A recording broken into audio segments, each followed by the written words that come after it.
के बहाने भी हैं, उसके बावजूद अगर आप लोग यहाँ पर हैं तो आने वाले समय के अभी रॉयल्टी और टेक्निकल ही नहीं, आप सब लोग डायमंड जाने वाले हैं, राइट सर?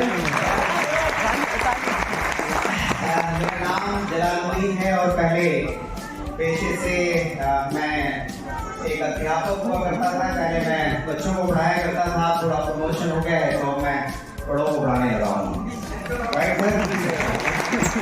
आप लोग भी बड़ों को पढ़ाना चाहते हैं क्या? तो आज मैं एक छोटी सी स्टोरी से मैं अपनी बात की शुरुआत करना चाहूँगा।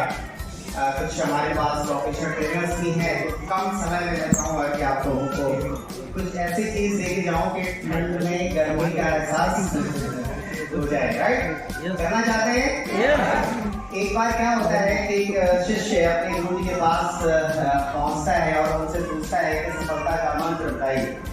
तो गुरु जी ने कहा कि बेटा कल सुबह जो है नदी के किनारे आ जाना। तो शिष्य ने मन में सोचा होगा कि हो सकता है कोई विधि विधान होता होगा, ऐसा कुछ मंत्र जो नदी के किनारे गुरु जी बताएंगे। तो अगले दिन सुबह सुबह वो शिष्य जो है वो पहुंच जाता है नदी के किनारे। गुरुजी स्नान कर रहे थे और वो नदी नहीं थे, तो जैसे ही शिष्य को देखा तो उन्होंने कहा कि बेटा आ जाओ, तुम भी स्नान करो। जैसे ही वो पहुंचते हैं, वो शिष्य जब नदी में पहुंचता है तो गुरुजी ने उसके सिर को पकड़ा और उसको पानी में डाल दिया। और थोड़े देर तो उन्होंने शिष्य ने सोचा कि ये भी कोई मंत्र बताने का कोई तरीका होगा, तो थोड़े देर तक तो बर्दाश्त किया। फिर उसके बाद जब थोड़ा देर हुआ तो वो बाहर निकलने की कोशिश की उसने। तो गुरु जी ने क्या किया, उसको और दोनों हाथों से जोर से पकड़ के जो है दबा दिया।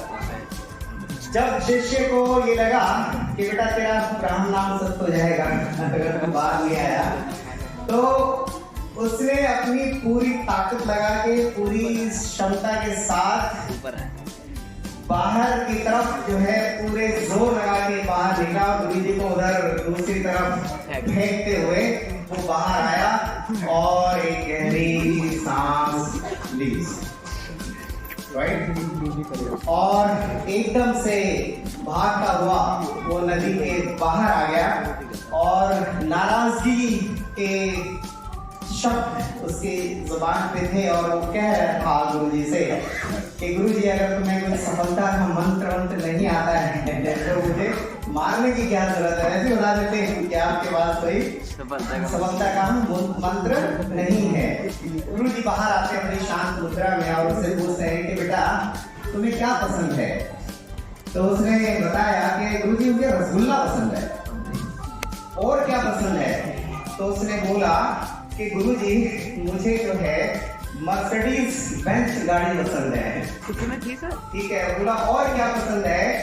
तो उसने कहा कि एक मतलब मैं चाहता हूँ कि एक मेरी सुंदर सी गर्लफ्रेंड हो जिसके जो मेरी धर्म पत्नी बने। तो गुरुजी ने इन सब पूछने के बाद, उसकी पसंद पूछने के बाद उनसे एक प्रश्न किया कि बेटा एक बात बताओ, जब मैंने तुम्हारी गर्दन जब मैंने नदी में डाला हुआ था और जब तुम बाहर आए तो तुम्हें तुम्हारी गर्लफ्रेंड याद आई? तो उसे क्या नहीं गुरुजी, मर्सिडीज बेंज नहीं, रसगुल्ला नहीं, क्या याद आया तुम्हें? उस समय उस शिष्य ने बताया कि मुझे दुनिया की कोई चीज याद नहीं आई, मुझे सिर्फ एक चीज की जरूरत थी और वो था ऑक्सीजन। क्या था? ऑक्सीजन। ऑक्सीजन था। तो गुरुजी ने वो सफलता का मंत्र बताने के लिए उससे ये कहा कि बेटा अगर जीवन में सफल होना चाहते हो, अगर जिंदगी में कुछ करना चाहते हो, तो वही बर्निंग डिजायर पैदा करो जो उस वक्त जब तुम नदी के अंदर थे और जब तुम्हारी गर्दन को मैंने जोर से पकड़ा हुआ था और तुम्हें ऑक्सीजन की जरूरत थी, बर्बाद करके मुझे एक तरफ फेंक दिया और